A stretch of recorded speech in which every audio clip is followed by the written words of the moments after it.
Sam Spinella, your trusted real estate guy here. So a couple of different things have come up recently, and I think that it's very interesting. So one is the 30% rule. So the 30% rule, is that dead? Date the rate, take it out and kill it? I'm not sure, but let's talk about this. It's really interesting. When you talk about the 30% rule, maybe the date to rate didn't actually kill it, but the 30% rule is something that has been around in housing for a long time.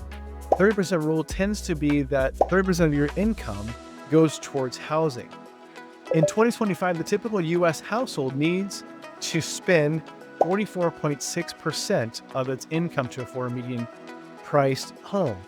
Now, that tends to be everywhere. In Silicon Valley, there's certainly no exception there. There's no question about that. I do think, though, that some buyers with minimal debt are stretching beyond the 30%. And that's fine. It's going to be up to them in order to do that. There's also certain guidelines that the lenders require. So that's very important to keep in mind. So nobody is stretching themselves above what lenders, when they get a loan, what lenders will approve. You just simply cannot do that anymore because you have to prove all of your income. You have to prove everything. We're not back in 2000, before 2008 crashed, where everything is just willy-nilly, do whatever you want. Now, the affordability part is personal. So everybody's going to have their own personal debt that they feel comfortable with. Again, go back to underwriting guidelines, though, because that is very important. Underwriter is going to be somebody who works for the bank. There's going to be guidelines that they actually can use to fit a borrower into. And you'll actually, it's kind of ironic, but you'll actually get a better interest rate if you have a lower debt to income ratio. And the 30% debt to income ratio is actually what we're talking about. So I apologize for not mentioning that sooner. The debt to income ratio is going to be your total income, and then what is your debt. And so the debt is going to be the portion of which you can afford. And so the debt to income ratio is going to be part of the formula that the underwriter does look at for the lending guidelines. Now, with this same thought, in 2022, when interest rates spiked, there was also a saying that came up inside the industry, and I was guilty of saying it as well. I don't necessarily feel that it's the worst thing ever. At the same time, not every market is created equally. So dating the rate and buying the house, right? Buy the house and date the rate. That was the saying. And so that really caught hold. And this was about 3 years ago. Housing Wire recently wrote an article, and they said that those folks who did buy the house and date the rate are now financially strained. This makes sense because in buying the house and dating the rate, you're almost placing a bet that you hope you win. And so, yes, we all anticipated interest rates would come down sooner. At the same time, we are in a position now that interest rates are at a point where they have to come down because of where we are economically as well.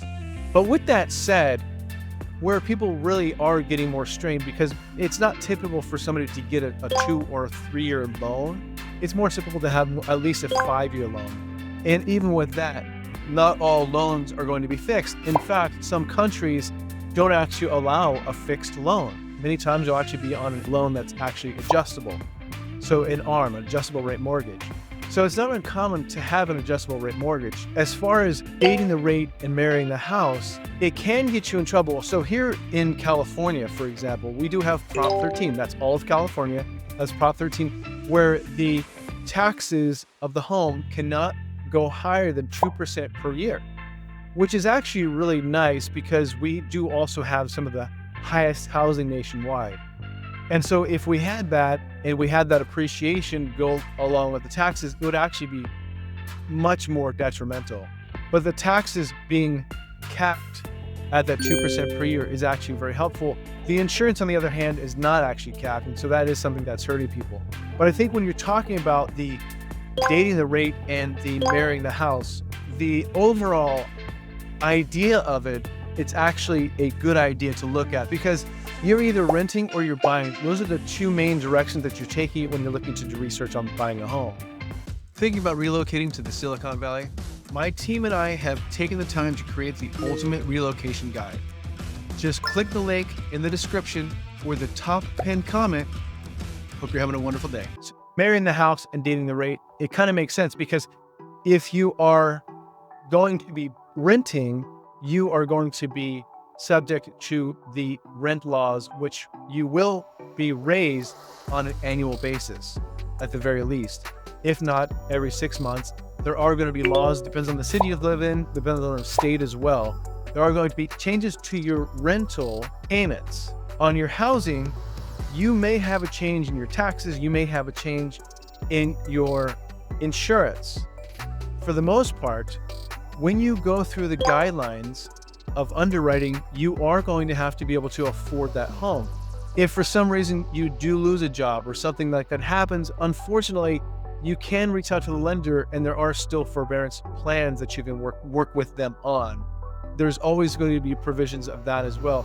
Typically, I shouldn't say always, but there's typically going to be. So that's kind of my thought when it comes to marrying the house and dating the rate, and also the 30% rule. But at the same time, I kind of feel that the 30% rule itself is all but gone because of the cost of housing. And a huge point of owning your home, you marry the house and you date the rate.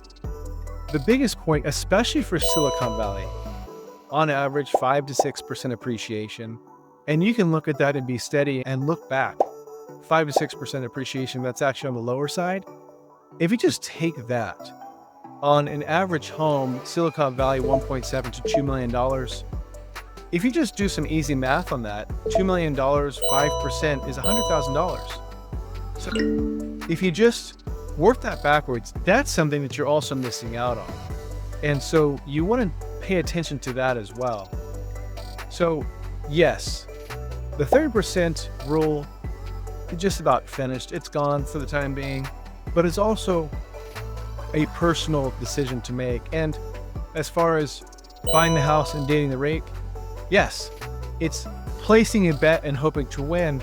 At the same time, if you're budgeting properly and you're going within what feels comfortable for you as the individual, then ultimately you're going to do okay. Hope you do well. Talk to you soon.